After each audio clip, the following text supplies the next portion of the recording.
Hello friends, welcome to the exam hacker YouTube channel.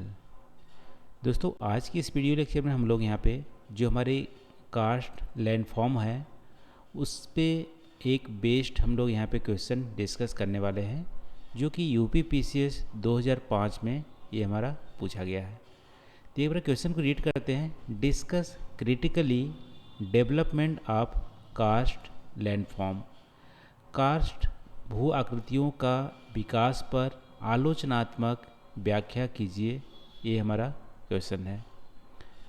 तो दोस्तों, जैसे कि हम लोग देखे थे कि रनिंग वाटर हमारी एक जियोमॉर्फिक एजेंट थी, और रनिंग वाटर से हमारी कौन सी लैंडफॉर्म बनती थी? हमारी फ्लूवियल लैंडफॉर्म बनती थी। ठीक है, फ्लूवियल लैंडफॉर्म। और रनिंग वाटर जैसे ही अंडरग्राउंड में पहुंचती है, ठीक है, तो हमारी हो जाती है ग्राउंड वाटर। तो ग्राउंड वाटर से भी हमारे बहुत सारे लैंडफॉर्म्स बनते हैं, लेकिन ग्राउंड वाटर की जो लैंडफॉर्म बनाने के जो तरीके होते हैं या उतनी विजिबल हमारी लैंडफॉर्म नहीं होती है। ठीक है, जो सरफेस वाटर है वो हमारी सरफेस पे बहती है तो अलग अलग लैंडफॉर्म हमारे बन जाते हैं, लेकिन जैसे ही ग्राउंड पर पहुंचती है तो ग्राउंड में जाके भी ये इरोड करती है और कहीं पे डिपॉजिट भी करती है। ठीक है, लेकिन यहाँ पे आप देख सकते हो कि इरोजन और डिपोजिशन इतनी कम होती है कि कोई भी विजिबल लैंडफॉर्म हमारे नहीं बनते हैं। लेकिन कहीं कहीं क्या होती है कि ये ग्राउंड वाटर क्या होती है, बहुत ही ज़्यादा इरोड भी करती है और डिपॉजिट भी करती है। तो उस कंडीशन में हमारे ग्राउंड वाटर के द्वारा भी हमारे अलग स्थलाकृति हमारे बनते हैं। तो ऐसी स्थलाकृति को हम बोलते हैं कास्ट लैंडफॉर्म। ठीक है, ये हमारी ग्राउंड वाटर जो हमारी होती है उसके द्वारा बनाया जाता है। लेकिन सब जगह हमारा कास्ट जो लैंडफॉर्म होती है वो हमारी नहीं बनती है। वो कहाँ पे बनती है, उसके लिए कुछ हमारी प्री रिक्विजिट कंडीशन होने चाहिए, तब वहाँ पे आपको कास्ट जो लैंडफॉर्म है वो आपको देखने को मिलेंगे। तो वो हमारी लैंडफॉर्म कहाँ पे बनती है? जहाँ पे जो लाइमस्टोन या डोलामाइट की जो रॉक्स हैं उस भूमि के पास पाए जाएंगे, तो वहाँ पे हमारी ये लैंडफॉर्म देखने को मिलती है। तो सबसे पहले कास्ट हमारे लैंडफॉर्म क्या होते हैं? कास्ट लैंडफॉर्म वो होते हैं कि ग्राउंड वाटर जब लाइमस्टोन या डोलामाइट की सेल को इरोड करके इरोजनल या डिपोजिशनल लैंडफॉर्म बनाती है अंडरग्राउंड में, तो हमारी उसको बोलते हैं कास्ट टोपोग्राफी। अब कास्ट टोपोग्राफी के लिए प्री रिक्विजिट कुछ हमारी शर्तें होती है। पहली शर्त तो है कि जो हमारी जो एरिया है, जो क्षेत्र या रीजन है, वो हमारी या तो कार्बोनेट रॉक से बने हो या हमारी वाटर सल्यूबल रॉक हो। दोनों में से किसी एक टाइप की रॉक वहाँ पे होनी चाहिए। ठीक है, कार्बोनेटेड रॉक का मतलब है यहाँ पे लाइमस्टोन या डोलामाइट, जो कि कार्बोनेटेड जो वाटर होती है उसमें घुलनशील होना चाहिए। ये दोनों ही रॉक लाइमस्टोन और डोलामाइट घुलनशील होती है।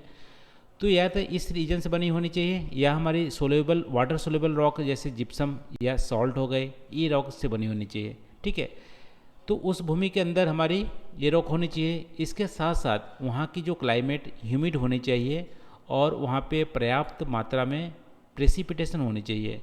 या प्रेसिपिटेशन ना भी हो रहा हो तो कहीं दूर में प्रेसिपिटेशन हो रहा हो, फिर भी वहाँ पे अंडरग्राउंड जो वाटर है उसकी कंटिन्यूस फ्लो होनी चाहिए। इन दोनों कंडीशन जिस क्षेत्र में होती है वहाँ पे हमारी कास्ट टोपोग्राफी देखने को मिलती है। ठीक है, तो कास्ट हमारी टोपोग्राफी इरोजन करके जो स्लरी डिपॉजिट करती है उससे अलग अलग तरह के डिपोजिशनल लैंडफॉर्म भी हमारे बनते हैं।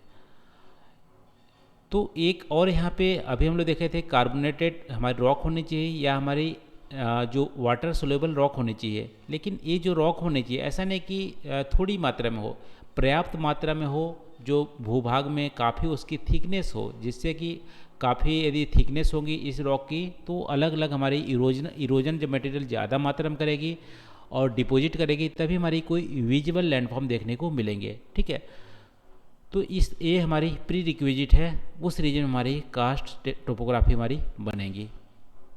ठीक है, आई होप इतना आपको समझ में आ गया होगा। अब हमारी देखते हैं कौन कौन सी हमारी जो लैंडफॉर्म होती है, इरोजनल लैंडफॉर्म और डिपोजिशन लैंडफॉर्म हमारी कास्ट टोपोग्राफी में बनती है। तो सबसे पहले हमारा एक तरह से हो गया सिंक होल, ये हमारी इरोजनल लैंडफॉर्म है। इसके अलावा हमारी वैलीज है, सिंक वैली भी बोलते हैं या यूवालाज भी बोलते हैं, ये भी हमारी इरोजनल लैंडफॉर्म हो गया। और तीसरी लैंडफॉर्म हमारी हो गई केव, गुफा भी हमारी एक तरह से इरोजनल लैंडफॉर्म हो गए। ठीक है, ये हमारी इरोजनल लैंडफॉर्म हो गए, इसको हम लोग डिटेल में डिस्कस करेंगे। फिर हमारी डिपोजिशनल लैंडफॉर्म हमारी क्या हो गए, स्टाला साइट्स, और दूसरी हमारी इरोजनल लैंडफॉर्म है वो हमारी पिलर है, और तीसरी हमारी हो गए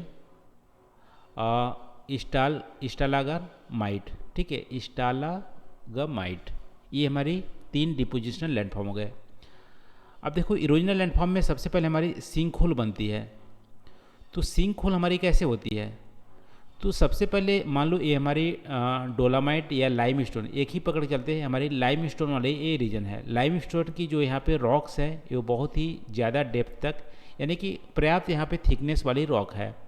अब देखो यहाँ पे प्रेसिपिटेशन हो रहा है, तो प्रेसिपिटेशन क्या होती है, जब रेनफॉल होती है तो आपको पता होगा एटमॉस्फेयर में कार्बन डाइऑक्साइड भी है, तो कार्बन डाइऑक्साइड और वाटर दोनों ही मिक्स होके कार्बोनेट यहाँ पे वाटर, आपको कार्बोनेटेड वाटर आपको यहाँ पे मिलेगी।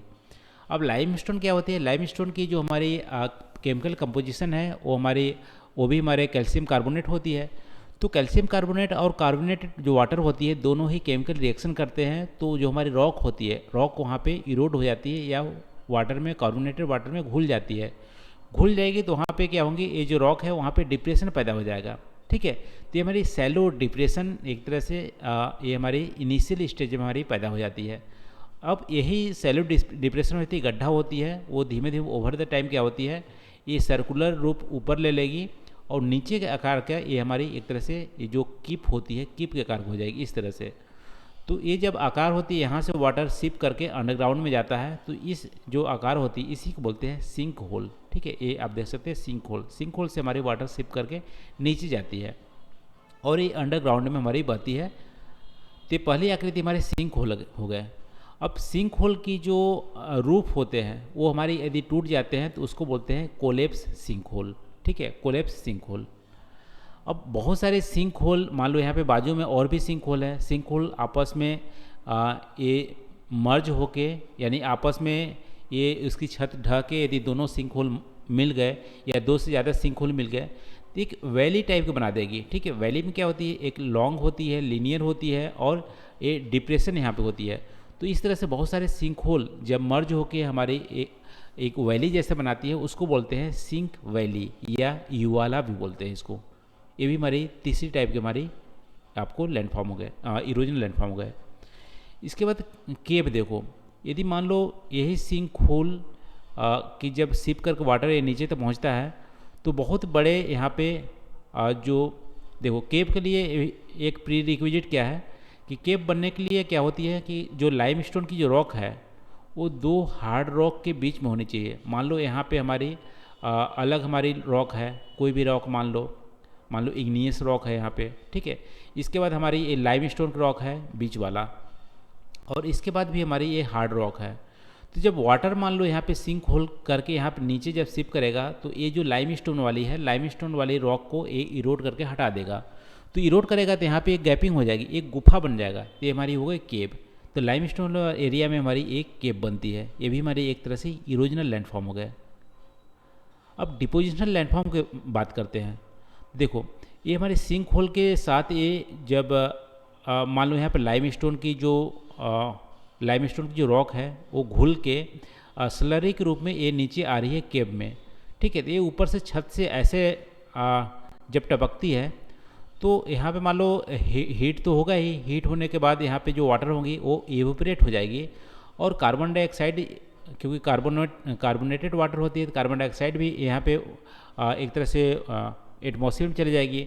तो बचेगा यहाँ पे सिर्फ जो घुल के लाइमस्टोन आया था उसी के यहाँ पे मटेरियल बचेंगे। ठीक है, कैल्शियम कार्बोनेट यहाँ पे बचेंगे।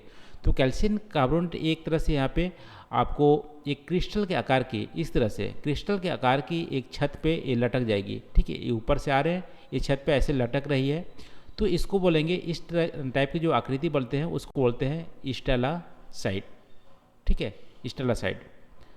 अब मान लो यही जो कार्बोनेटेड जो हमारी मटेरियल है वो आपको यहाँ पे फर्श पे, केप के फर्श पे इस तरह से क्रिस्टल साइज के बन गए, तो उसको बोलेंगे। ये भी हमारे टपकने से ही बन रही है, लेकिन ये छत पे ना टपक के ये नीचे फर्श में यहाँ जमा हो रही है। तो ये नीचे से जो जमा होती है, नीचे से जो ऊपर जाती है, तो उसको बोलेंगे हम यहाँ पे, दूसरी जो हमारी डिपोजिशन लैंडफॉर्म है उसको बोलेंगे स्टेलाजीमाइट। ठीक है, स्टेलाजीमाइट। यहाँ पे सी था, सी मतलब यहाँ पे मान लो, सी मतलब यहाँ पे सीलिंग भी समझ सकते हो, सीलिंग छत के ऊपर लटक रही है, और जी यहाँ पे ग्राउंड हो गए। ठीक है, तो स्टेलाजीमाइट हो गए, स्टेलासीटाइट हो गए। तो ये हमारी दो टाइप की इरोजनल लैंडफॉर्म हो गए।